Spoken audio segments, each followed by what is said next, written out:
श्री सद्गुरुदेव भगवान की जय। श्री सीताराम भगवान की जय। श्री राधा रमण लाल की जय। सभी दर्शकों और भक्तों को कोटि कोटि प्रणाम।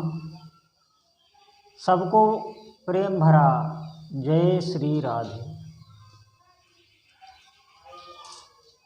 आज मैं आपको बहुत विशेष सत्संग की बात बताऊंगा। ये हमें जानना बहुत ही ज़रूरी है। और फिर इसके बाद में मैं आपको एक बहुत ही चमत्कारी, बहुत ही दिव्य मंत्र भी बताऊंगा जो आपकी सारी मनोकामनाओं को पूर्ण करने में समर्थ है। भगवान श्री कृष्ण का बहुत ही चमत्कारिक मंत्र है और उसकी कम से कम एक माला तो नित्य करें, बहुत लाभकारी होगी। लेकिन उससे पहले मैं आपको बहुत ही महत्वपूर्ण बात बताने जा रहा हूँ कि भगवान के नाम का जप करना है, लेकिन वो बहुत जल्दी असर करने लगे, बहुत जल्दी लाभ देने लगे, पहले दिन से ही लाभ होने लगे। उसकी एक अलग विधा है, वो विधा मैं आपको बताऊंगा। हालांकि ये सबके लिए करना बहुत सरल नहीं है, लेकिन आप अगर इसमें थोड़ा सा भी प्रयास करेंगे तो ये होने लगेगा। मेरी बात मानो, ये बहुत जल्दी होने लगेगा। आप अगर थोड़ा सा भी इसमें प्रयास करेंगे तो ये होने लगेगा। जिस प्रकार हमारी ये जो चेतना है, जो हमारे पूरे शरीर में एक चेतना व्याप्त है, जिसे हम आँखों से देख रहे हैं, कानों से सुन रहे हैं, ये सब उस चेतना से ही हो रहा है। जैसे लाइट से सब चलता है, पंखा, कूलर, बल्ब सब चल रहा है, वैसे ही हमारे शरीर में जो चेतना है उसी से ही सारी ये क्रिया हो रही है। सच मानो, उस चेतना को अगर आप एकाग्र करके नाम में लगा सकते हैं, आप समझिए, आप अगर 10 मिनट 5 मिनट तक भी उस एक चेतना को इकट्ठी करके और अगर आपने नाम में लगा दिया, नाम का ध्यान करते हुए, नाम का आँखों से, अंदर की आँखों से, ये आँखें बंद करके आँखों से नाम का ध्यान करते हुए, और अगर आपने जब एक माला ही कर लिया, आप कह रहे हैं आप पहले दिन से इसका चमत्कार देखना, उससे नाम की जो है संपूर्ण ऊर्जा वो हमें सीधी सीधी प्राप्त होती है। ऐसे तो ऊर्जा बढ़ती रहती है। अब ये होगा कैसे?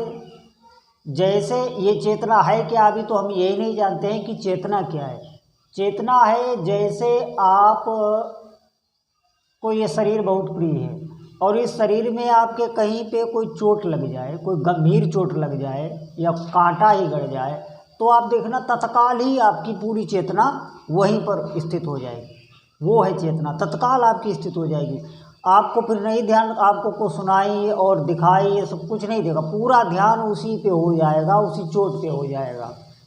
या ऐसे कहें, जब कोई गंभीर बात हम सुन रहे होते हैं या हमें कम सुनाई दे रहा होता है या हमारे सुनने में नहीं आ रहा होता, तो देखना हम कान पर पूरा एकाग्र होके वो बात सुनने लग जाएंगे कि क्या कह रहा है। पूरी हम ध्यान कान पे लगा देंगे, पूरी चेतना कान पे लगा देंगे। ऐसे ही कभी कभी हम पूरी चेतना आँखों पे लगा देते हैं। कोई चीज़ अच्छी दिख रही है, हमारे मनोनुकूल दिख रही है, तो पूरी चेतना हमारी आँखों पे आ गई और हम वो चीज़ देखने लगे। इसे कहते हैं चेतना। यही चेतना जब आप पूरी नाम में लगा देंगे, मात्र एक माला अगर आप ऐसे कर गए, तो आप समझना ये संपूर्ण सिद्धियों की दाता है। ये इस तरीके का जब आप जो भी साधक कर पाए अगर जीवन में, तो फिर उसका आप समझिए वो बहुत जल्दी ऊपर उठता है। लेकिन अगर आप ऐसे नहीं भी कर पा रहे, तो कम से कम एक माला ऐसे जपने का प्रयास करें। ये बहुत एनर्जिक है, बहुत ही एनर्जिक है। ये इतनी जल्दी ऊर्जा देता है कि नाम की पूरी पूरी ऊर्जा सीधे सीधे हमें मिलती है। अच्छा, और एक बात समझें, ये हमसे होता क्यों नहीं है? अरे हमसे तो ऐसे ही जाप नहीं होता, ये तो करना बहुत कठिन है। हमारे अंदर जो है वो संसारिक चीज़ों का इतना महत्व है, इतनी ज़्यादा प्यास है कि चलते फिरते आप देखो किसी से कहना पड़ता है। कोई व्यापारी है या कोई दुकानदार है या कोई गृहस्थ भी है या घर की कोई चिंता या व्यापार की चिंता, देखिए चलते फिरते उसका चिंतन होता रहता है। कोई कहता है माला लेके बैठो, धन के लिए सोचना, चलते फिरते आप देखना संसार का चिंतन, संसार की कोई भी बात, वो प्रेम से संबंधित हो या किसी विषय से संबंधित हो, वो देखना अपने हाथ, उसके लिए माला लेके नहीं बैठना पड़ता। क्यों? क्योंकि उसका बहुत जन्मों से अभ्यास है। आप हमारी बात मानिए, और ये भगवत मार्ग है, इस पर चलना बहुत कठिन है क्योंकि इसमें हमारा बिल्कुल अभ्यास नहीं है। अगर इसमें अभ्यास हो तो अगर ऐसे चिंतन इसका होने लग जाए तो आप समझिए फिर आपको कोई सवाल जवाब करने की ज़रूरत थोड़ी ना, आपको आशीर्वाद मांगने की ज़रूरत नहीं, आप खुद दर्शन योग्य हो जाएंगे, आप आशीर्वाद देने वाले हो जाएंगे। लेकिन बात यही है कि इसको लगाना, क्योंकि भजन तो एक ऐसी चीज़ है, उसको जो करेगा तो उसको लाभ मिलेगा ही मिलेगा, ऐसा हो ही नहीं सकता। अग्नि के पास अगर आप जाएंगे तो आपको आँच लगेगी ही लगेगी। अब अग्नि दूर जल रही है, आप यहाँ बैठे हैं, आपको ठंड लग रही क्योंकि आप अग्नि से दूरी बनाए बैठे हैं। आप अग्नि के जितने पास जाएंगे उतनी आपको आँच लगती चली जाएगी, जितनी पास जाएंगे बिल्कुल नज़दीक जाएंगे तो आपको बहुत आँच लगेगी। ऐसे ही ये जो नाम है, इसमें जब आपकी थोड़ी तन्मयता होती है तो पूरी की पूरी पावर हमें मिलती है। अब तन्मयता करने की युक्तियाँ मैं आपको आगे भी बताता रहूँगा, लेकिन फिलहाल ये है कि आप थोड़ी देर प्रयास करें, खुद ही प्रयास करें और ध्यान सहित जप करें। अब मैं आपको भगवान श्री कृष्ण का एक ऐसा अद्भुत मंत्र बताऊंगा जिससे आपकी सारी मनोकामनाएं पूर्ण होगी। कोई भी ये नहीं कह सकता कि ये मंत्र जपने के बाद हमें लाभ नहीं हुआ।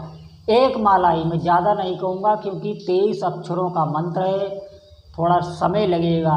एक माला, आप तुलसी की माला आपको लेनी है, आप कहीं से ले लेना, एक तुलसी की माला बाज़ार से ही ले लेना, 108 उसमें मोती हों तुलसी के, और आप बैठ के आसन एक बना लेना, उस पर आपको ये एक माला रोज करनी है। स्नान ध्यान करके पवित्र होके ही ये माला जपनी है। भगवान श्री कृष्ण का ये धन वैभव संपत्ति रोग दोष सब दूर करेगा, लेकिन धन के लिए विशेष है। ये मंत्र आपको करना है। मंत्र इस प्रकार है, मैं आपको बोले दे रहा हूँ बहुत अच्छी तरीके से, ये मेरे बोलने से ही आप लिख लेना।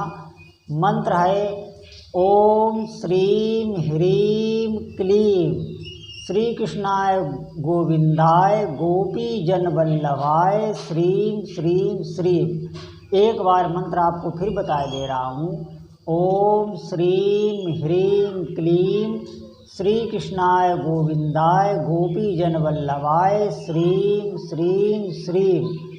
अब इसमें ये जो श्रीम है ये महालक्ष्मी का बीजाक्षर है, आपकी कोई धन की समस्या नहीं रखेगा। ह्रीम जो है महामाया, जो ये आपको जो जगत दिखाई दे रहा है पूरी, ये जो महामाया है उसका बीजाक्षर मंत्र है। ये आपके सारे अभाव दूर कर देगा, सारे विकार दूर कर देगा। और क्लीम जो है ये माँ भगवती काली देवी और भगवान श्री कृष्ण और कामदेव, ये तीनों ही इसमें शक्तियाँ विराजमान हैं। और बाद में जो भगवान का नाम है वो तो भगवान का नाम तारनहार है ही, उसमें तो संपूर्ण शक्तियाँ छिपी हैं। तो ये मंत्र बहुत अद्भुत है, प्रयोग किया हुआ है। आप कम से कम नित्य इसकी एक माला करें, जब भी टाइम मिले, लेकिन हो करें पवित्र होके। सुबह का समय नहीं मिल सकता तो शाम को आप जप सकते हैं, दोपहर में जप सकते हैं, लेकिन जपने से पहले आपको पवित्र होना है। स्नान आपको करना है, स्नान ध्यान करके आप बैठें, आसन पर बैठे, पवित्र से होकर बैठे। अगर थोड़ा सा भी चिंतन करके ये मंत्र आप जप ले गए तो बहुत जल्दी लाभ होगा। और मैं और भी, मेरे पास समय नहीं रहता, मैं आपको सच्ची बता रहा हूँ, मेरे पास समय नहीं रहता है, और मैं आगे आपको ऐसी ऐसी दिव्य दिव्य अध्यात्म की अनुभूतियाँ, अध्यात्म के एक से एक मंत्र और एक से एक साधनाएं बताऊंगा। बहुत सरल तरीके से आपको करना है, जो करेंगे उनको लाभ होगा, यही मेरा कहना है। और सब बहुत प्रेम से रहिए, सबको भगवान का आशीर्वाद मिले, सब भगवान की ओर बढ़ें, यही मेरी विनती है। जय जय श्री